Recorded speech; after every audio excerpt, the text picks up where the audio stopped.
welcome everyone to this read for 2021.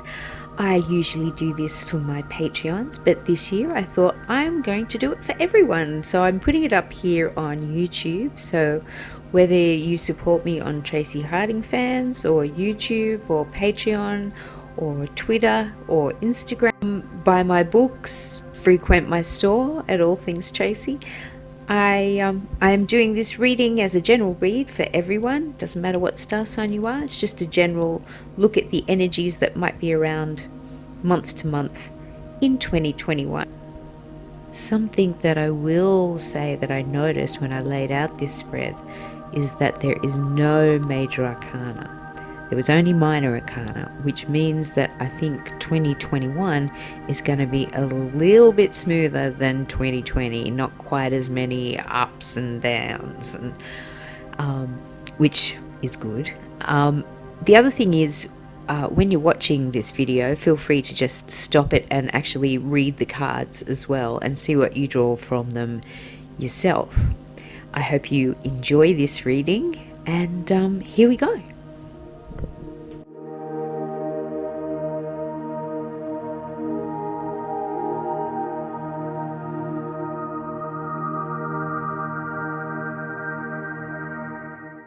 Well, all three of these cards that we have in January are indicating that we're feeling like we're in a fairly good place at the beginning of the year, fairly prosperous, in a flow state, which is great, especially coming out of last year. I think we've all learnt to be a little bit more resilient. The words that I had up the front of January were flow, truth, trust, security, generosity, all these things, giving wisely.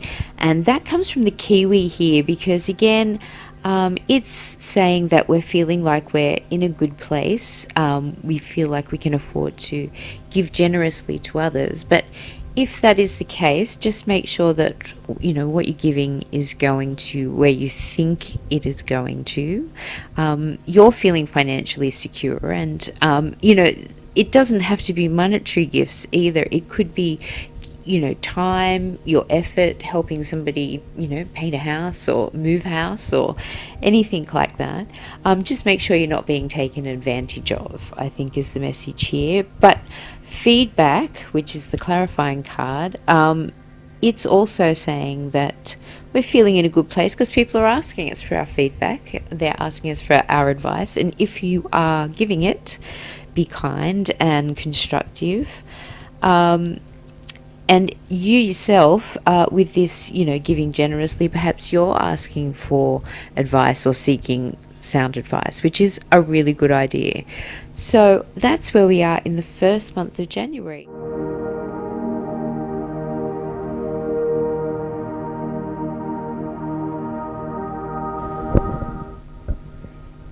In February, I've got hear no evil, see no evil, speak no evil.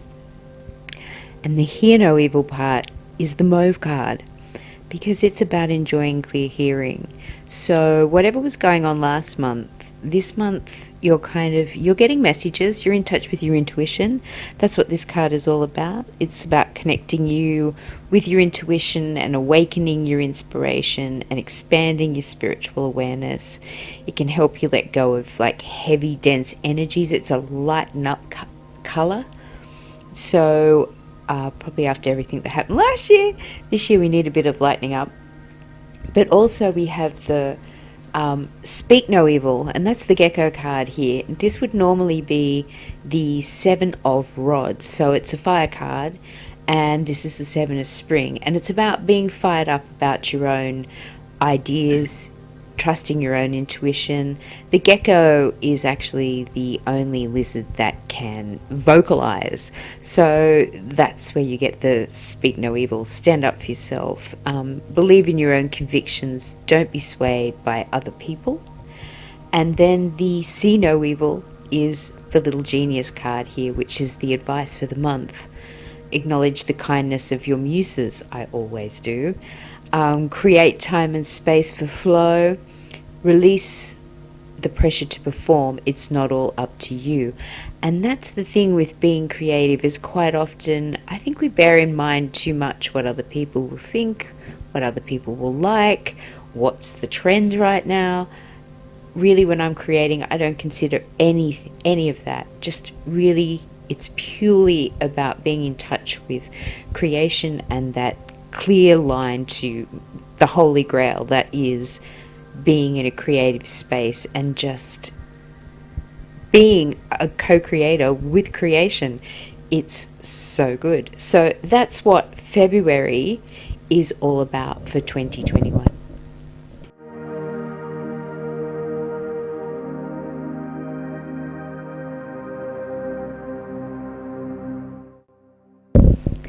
So in March 2020, we're asked to be a little bit cautious because, well, we've got the magpie here, and we know the magpie likes shiny things, right? He likes to take off with shiny things. And in the regular tarot deck, this Seven of Winter is the Seven of Swords.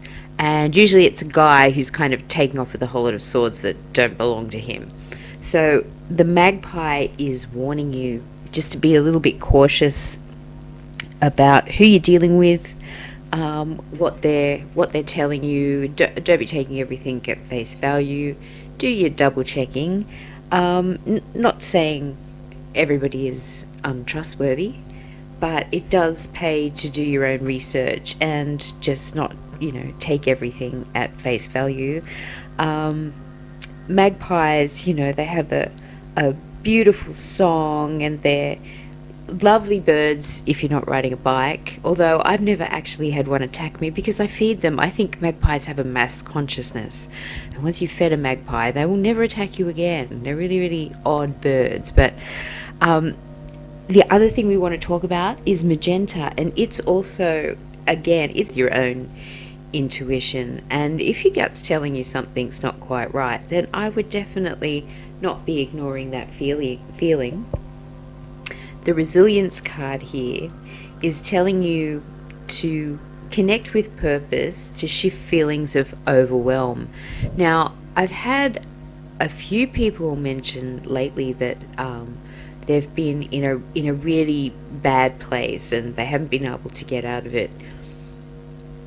The best thing to do when you're in a bad place is to do something you love, even though you feel guilty doing that, but it pulls you out immediately. If I am in a negative space, all I have to do is start writing and it's gone. It lifts you straight out of there because it's changing the vibration that you're operating from. And so instead of operating from this place of lack and pessimism, all of a sudden, none of that matters because you're there being creative. I mean, as you can see, for me, everything is about being creative, but it is. That's why we're here. That's what creation is all about. So in March, just be a little bit careful, but, keep to yourself and create. And when I say create, I'm not just talking about art. I'm talking about in business, in your family life, sports, everything is creating. Having a baby is creating. Making food is creating. Getting yourself a drink is creating. Everything is creating. So that's what I mean. Have a fabulous March. Just be a little bit careful with who you're dealing with. And all will be well.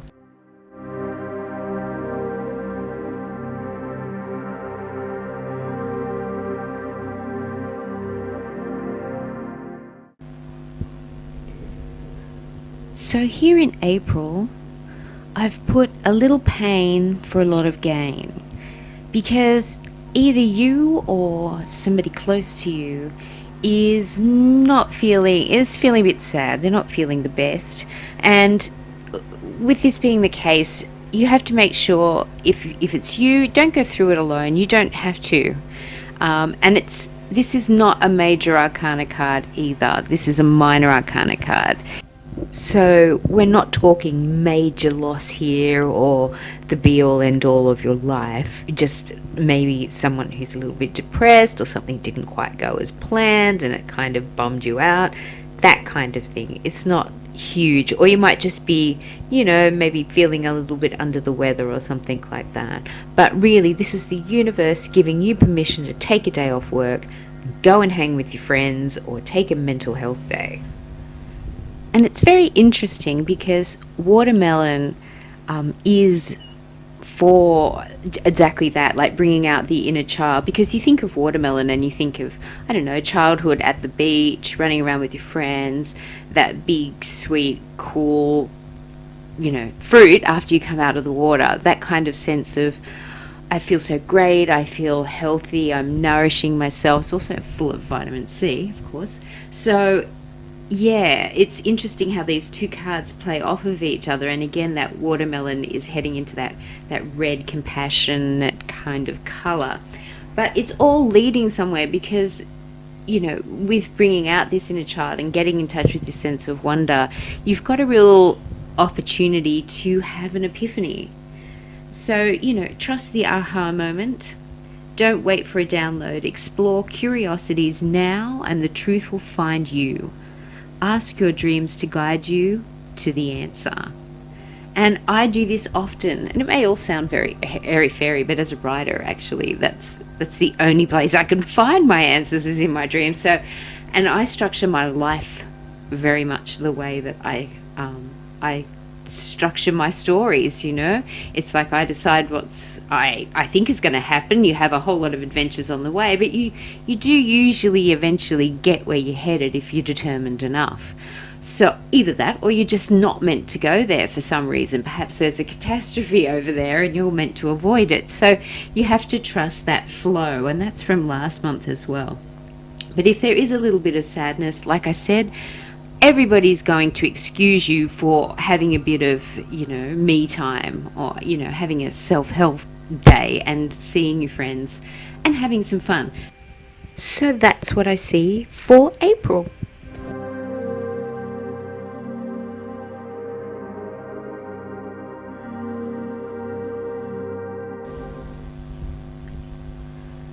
So in May 2021, it seems like we finally get to a month where there's some action on the career front or on your professional goals level, because this month is all about having strength and being succinct, like having clarity, thinking things well through, having faith in yourself, and then moving forward with purpose. Now, the lilac here is all about strengthening your faith, which doesn't necessarily mean praying. It could be your faith in yourself, in your own projects. And the Kanga Lion here, who is the King of Spring. Now, in the regular deck, this would be the King of Rods, so very fiery energy. But being a very powerful energy, it's leadership, certainly. And an air of royalty and wisdom with this card. So it's kind of asking you to take a leadership role and to be advising others. There'll be success here if you just let your mind fly free. That's what this little bird is for, sitting in the tree that he's talking to. It's like reminding him, you know, not to get too pragmatic about things. And in his dealings with people too, to let other people express themselves as well. This lion is very wise, and he'll give advice, and it would be good advice to follow. Like, so if you're seeking advice or counsel, probably a fire sign is going to be helping you out there, or you could be helping out somebody else with good advice. You know, if somebody asks to support your cause, say yes, thank you, I would love that. Don't, you know, accept help along the way, because this is also about working well with others. Now, clarity here is about refining your communication. Be conscious about your true desires before jumping in. Witness, reflect, then move forward with purpose, which is what I was saying before.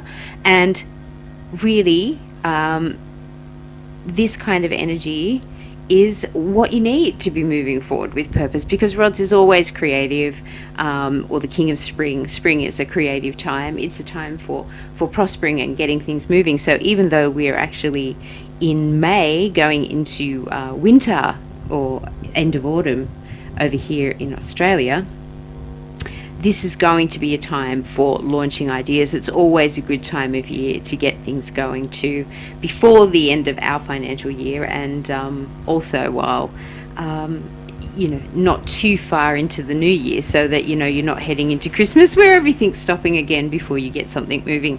So May is looking very good for business.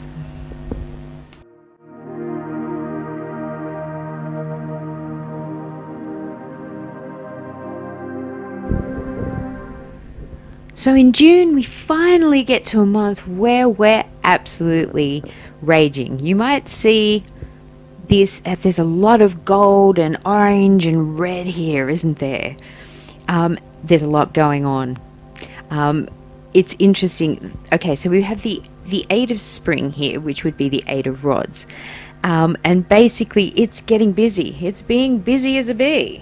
Having too much to do, juggling priorities, so many great things coming in at once. So it's like, think of 8 wonderful, thrilling things that you'd love to have happen right now, and imagine they're all happening at once. So, you'd feel pretty overwhelmed.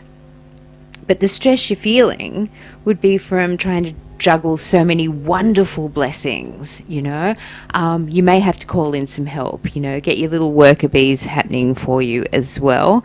I think everybody will be happy to help. This is a very prosperous thing that's going on. But also we have orange here, nurture yourself. And then with the bee, which is kind of all about honey, and it being in June, which here in Australia is the beginning of winter, it's kind of screaming to me of watch out for colds and flu. Because the vitamin C in the orange and the manuka honey, they're two things that I associate with, okay, if I get a flu, that's what I want. So just be careful that you're not overdoing it and you're not overdoing yourself at this time. There's some sort of risk going on here too. Explore your leading edge. Abandon safety, jump into the vortex of creative freedom. Trust that you will land wherever you're meant to be. So, wow. There's a lot going on in June, but it is all good. You really do have to make sure you nurture yourself, and that things don't get too overwhelming. Be grateful for the opportunities that are presenting themselves to you, even if you do feel like you kind of run off your feet, and just take things one step at a time.